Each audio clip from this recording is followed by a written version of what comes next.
Et bonjour à toutes et toutes. Encore une fois, un rendez-vous de l'appel au peuple de Garonne avec moi-même, Baptiste.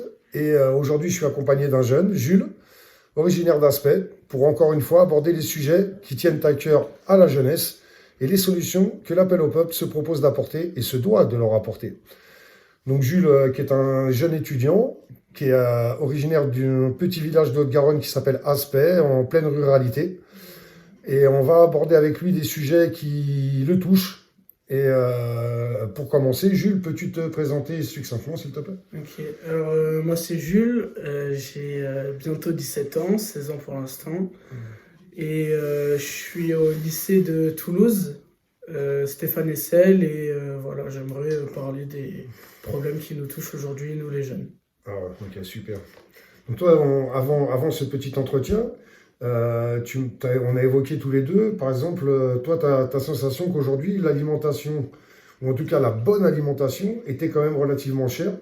Pour bien manger en France, autre chose que du kebab ou, on va dire, enfin, sans méchanceté aucune, ça peut dépanner en effet, mais on va dire, au lieu de manger de la malbouffe, bah, c'est compliqué, ça coûte cher. Et toi, qu'est-ce que tu penses de ça? Moi je trouve que pour bien manger en France aujourd'hui, pour prendre de la vraie culture française, c'est très compliqué de manger aujourd'hui bon et pas cher, parce que le coût de production et la production est chère. Ça a augmenté depuis pas longtemps à cause du Covid, beaucoup de choses. Et malgré qu'il y ait beaucoup de fast-food qui ont été mis en place à Toulouse ou dans d'autres villes, je trouve ça compliqué de manger bien pour pas si cher que ça. Ok. Donc voilà les préoccupations d'un jeune. Alors nous, à l'appel au peuple, c'est vrai qu'on est très sensible à ce qu'on appelle l'exception agriculturelle française.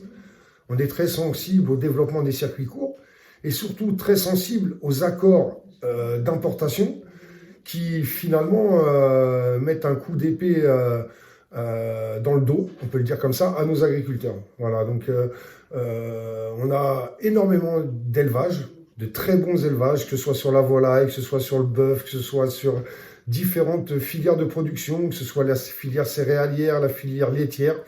Et tout ça est massacré par des accords qui sont aujourd'hui caducs, ou en tout cas caduques pour notre exploitation agricole en France. Donc c'est vrai que les jeunes d'aujourd'hui sont sensibles à ça, au coût exceptionnel d'une bonne viande, au coût exceptionnel même d'une bonne farine, d'un bon pain.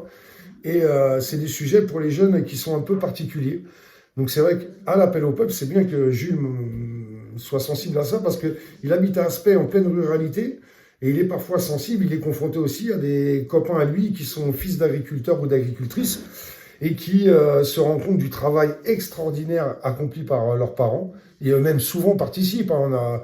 Toi, tu as des copines qui sont conductrices de tracteurs, qui aident les parents à faire de la production.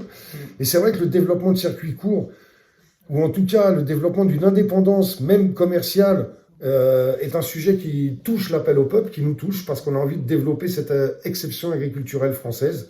Et que, comme le disait Napoléon, un vrai peuple s'appuie sur l'agriculture. D'accord? Donc, toi, qu'est-ce que tu penses ça du circuit court, Jules, par exemple, ou le développement par exemple, de petits commerces qui seraient complètement indépendants des grandes structures, même pourquoi pas un restaurant agricole, des choses comme ça? Je trouve ça assez bien que certaines entreprises mettent ça en place, comme par exemple on retrouve à Aspect des petits commerces qui essayent de faire sa place parmi les grands. Mais c'est très compliqué car il manque la clientèle, les travaux sont compliqués. Oui, voilà, le circuit court aspect peut marcher, mais une petite clientèle. Et après, un circuit court, quand tu habites à Paris ou dans une grande ville comme Toulouse, où bah, de toute façon, il n'y a pas de prêt tout de suite disponible, il n'y a plus de ferme dans les villes ou dans les villages parce que ça gêne les gens. Alors qu'avant, la ruralité était aussi en ville. Hein. On a tous connu, ou en tout cas à proximité des grandes cités, il y avait tout de même accès à une agriculture. Aujourd'hui, tout ça est détruit, tout ça, on n'est pas pour le tout béton.